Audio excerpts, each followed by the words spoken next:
2026 VORRA Prospector 250. Feels like a race that got away. It really does. Even in yesterday's qualifying video, I had mentioned that, we were confident going into this race, and still felt that same way race morning. We were jazzed. We were ready to go. Got strapped in and took the green flag.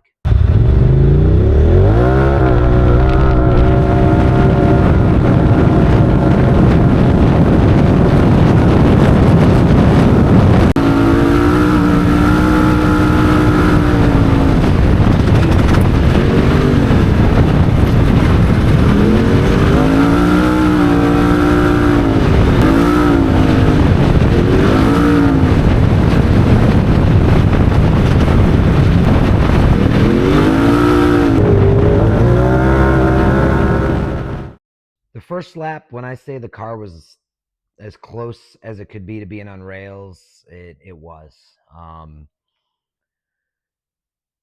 We had speed, we had handling, the car felt amazing. We started 9th off the line, and we battled dust from pretty much the green flag. John and Pat in 2.0 started one car ahead of us, and I think it was the 924 started between us, and we went off the line, caught the car ahead of its dust pretty quick, and it just seemed like no matter what we did in that first lap, we just couldn't catch them. Just could not punch through the dust enough to make any ground, which was kind of frustrating, but that's racing. That's what we live for in the desert. And lap 1 was uneventful. It's about as uneventful as you could get. And lap 1 was an example of how laps 2, 3, 4, 5, and 6 should have gone.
So lap 2, we didn't stop and pit. We were good on fuel. Our pit plan was to pit every 2 laps, and did a flyby and back out into the desert for lap 2. Still in the dust, but it was a little bit better, and all was going really, really good until about race mile 20, when all of a sudden the car stuttered a little bit. No warning, no indication of what was going on. We weren't feeling anything weird. The car wasn't sounding weird. And then all of a sudden it just fell on its face.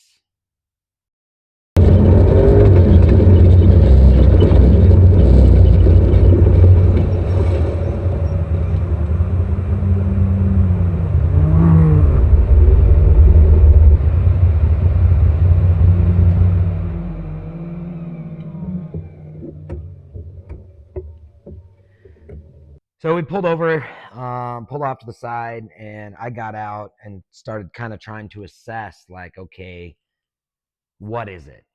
Do I have a loose connector, something coming apart? And I could smell gear oil, which was immediately concerning. So I looked around the car, found that, and that actually ended up being a vent tube off the transmission had come disconnected and was pushing just a little bit of transmission fluid out the side. That wasn't alarming to me, but it was starting to raise an eyebrow at maybe some of that gear oil had gotten into a connector or something somewhere and created an electrical issue.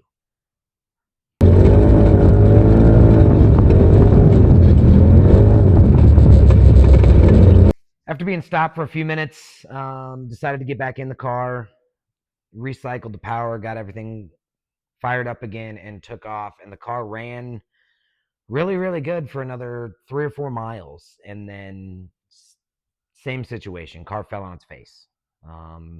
Misfiring, idling weird, running weird. So we babied it to Pro Pit, where we ended up stopping at Pro Pit and started just trying to look at everything, bouncing ideas back and forth, and with the crew at Pro Pit. We ended up dropping the skid plate to check, chassis ground, to make sure all the chassis grounds were tight, and we just couldn't find anything out of the ordinary to say, hey, this is why we're having this problem. The only error we were getting is we were getting an engine light for a speed sensor. And on these Polaris cars, if the speed sensor is doing weird stuff, it can tell the car to go into a soft limp mode because it doesn't know how fast it's going. And then what happens is you're not getting the right amount of fuel to match your RPMs because the computer's telling it, hey, you're only going this fast. Why are you needing this much fuel and this much RPM? So we left Pro Pit, got a couple miles up course, and ended up having to pull over again very quickly because the car just didn't want to run. Bailed out again, unplugged the speed sensor, and just babied it back to main pit. For the rest of that lap, every 2 or 3 miles, we were having to stop, shut the car off, and recycle the power, essentially reset the computer. And then as we were getting close to Maine, we were at like mile 40 out of a 42-mile lap. The car actually shut off, just completely died, and drove me right into a rock. Because as soon as the power shut off, I lost power steering. And it happened so quickly and so abruptly on this hill that I just had nowhere to go and no way to control to keep from hitting that rock.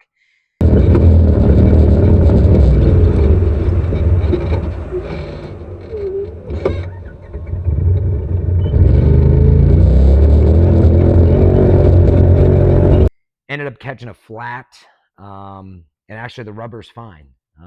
Just pushed the tire off the bead. So elected to change the tire out there on course the best we could where we were at, got the tire changed, and got it back to Maine. And some things I had found during that lap were I found a sweet spot in the throttle pedal. So your brain goes to, okay, it's a TPS sensor, which is actually in the throttle pedal. So I called a Maine, asked for a pedal, and then I asked for a speed sensor. And we got into pit, and before we even got to our pit stall, I was unstrapped, window net coming down to get out so the crew could get in there and get that throttle pedal changed. Hey, he's got tape. Are you supposed to get into the playbook?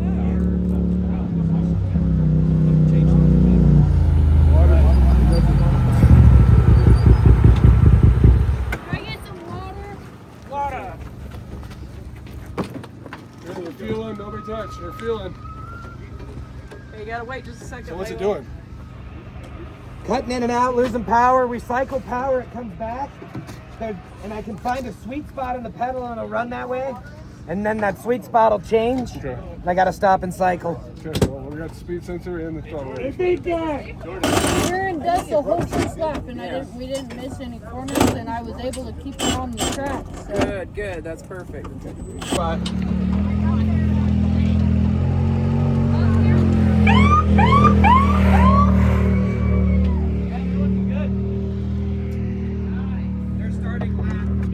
Get it?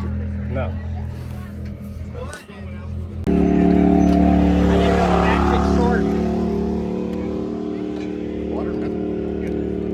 I don't want to flip it to go because I told you I'd just hold it.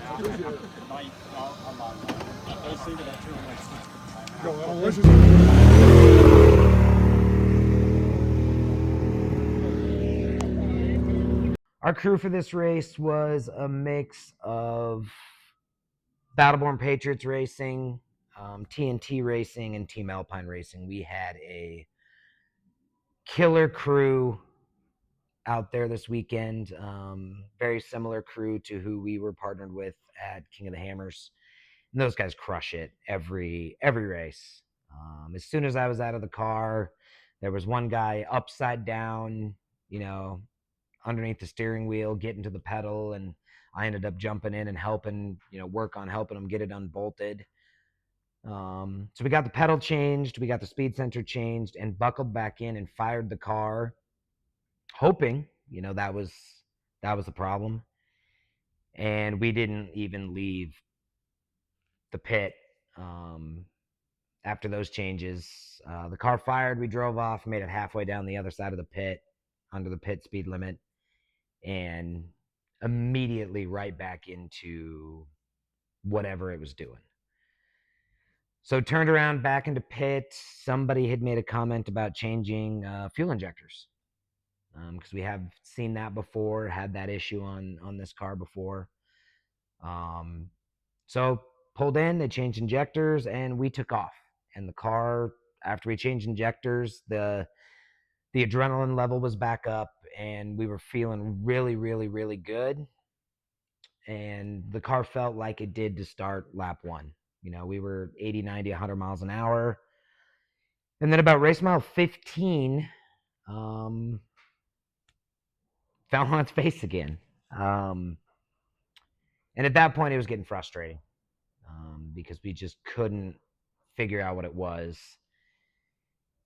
And we kind of moseyed along, and suddenly we noticed that it was actually, we were losing power, not mechanical power. We were losing electrical power. We have a voltage gauge on the dashboard, and we sat there as we're moving at about 30 miles an hour. The voltage was steadily dropping, and I made a decision to pull over. And I said to Layla in the right seat, I said, if we shut this car off right now, we're probably done for the day, unless, we can figure this out. And no more did those words come out of my mouth, and the car just completely shut off. All right, race update. Not where we want to be. We are about race mile 17 and a third on lap 3. We've been battling what appears to be now an electrical issue since lap 2. Lap 1, car was absolutely phenomenal. On rails, hooking up, running how I wanted it to. And about race mile 10 on lap 2, it started cutting out, taking power away. We stopped at Pro Pit, checked some things, couldn't find anything weird. Limped it back to main, lost power, hit a rock, got a flat. Got to main, changed some sensors, changed injectors, and took off for lap 3. Car felt really, really good until about that corner, and fell on its face again. And then we noticed a voltage issue that killed the car, just straight up killed the car. So out here currently with a dead stick, waiting for hopefully someone to get a battery with another racer out to us. Peace. We ended up getting a hold of VORRA Ops, and they relayed the message to our crew that we needed a battery. And a car pitted next to us, B&H Racing. They were able to get the battery into their car, and Jeremy in the right seat held onto that battery, and brought it out to us on course. And while we were waiting for that battery, Recovery Jeff from VORRA had shown up, and we had put a charge in the original battery, and it was taking a charge. And at that point, we had ruled out that it was a bad battery, which was really what we were hoping it was going to be at that point, but it turned out not.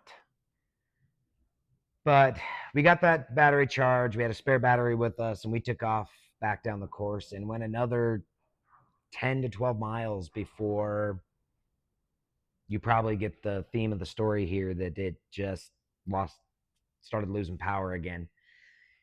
At that point, we had realized we were having a major electrical issue. We started shutting everything off. We unplugged the live stream. We had turned our radio off. We were only operating on intercoms so driver and co-driver could talk. We had turned all the lights off. We had the GPS running off its internal battery power and not off the car, just to try to make it back. And we were stopping. I lost count of how many times we stopped. Too many. And we would stop, cycle power, let the car cool for a couple minutes, and then keep going. And at race mile 40 on lap 3, we had already made the decision when we made it back to main pit that we were going to declare a DNF. And so we are coming up this big sandhill about race mile 40, and the car just dies again, completely dead. So we had that other battery with us. We swapped the battery and limped it 2 more miles into main pit, where we ended up having to climb out and call it a day, which was it was a bummer, because the car felt so good early in the day. To end it like that was heartbreaking. I want to thank our pit crew this weekend. Those guys kicked ass all weekend long, especially on race day, pitting not just Turbo 2 with me in it, but 2.0, on top of a couple other cars. So they worked on race day, and they did an amazing job, and I can't thank those guys enough. I want to thank all our partners that helped make it happen: H&H Offroad, Rugged Radios, Maxxis Tires, Method Race Wheels, King Shocks, just everybody that helps us keep doing this. We couldn't do it without them. And thank you to all of you who tune in and watch the videos. And I see it, I appreciate it, and I cannot wait to get back in the desert. We don't know. I don't know for sure what our next race is with either of the cars at this moment. But obviously, there'll be some behind the scenes and footage coming as we tear into these cars and solve the never-ending issue of what's going to fail next. But that's how we learn, and I love it, and I wouldn't change it for anything else. I also want to say thank you to Nathan with Let's Race Live for the live stream this weekend. Up until we had an electrical issue, it was working flawlessly. So thank you to Nathan for allowing us to help him develop this platform and help him work out the kinks on it as well. And I want to say thank you to Layla, who has been a fundamental part in prepping these race cars and surviving in the right seat for me at VORRA this weekend. But that is all I have for you guys. We will see you very soon.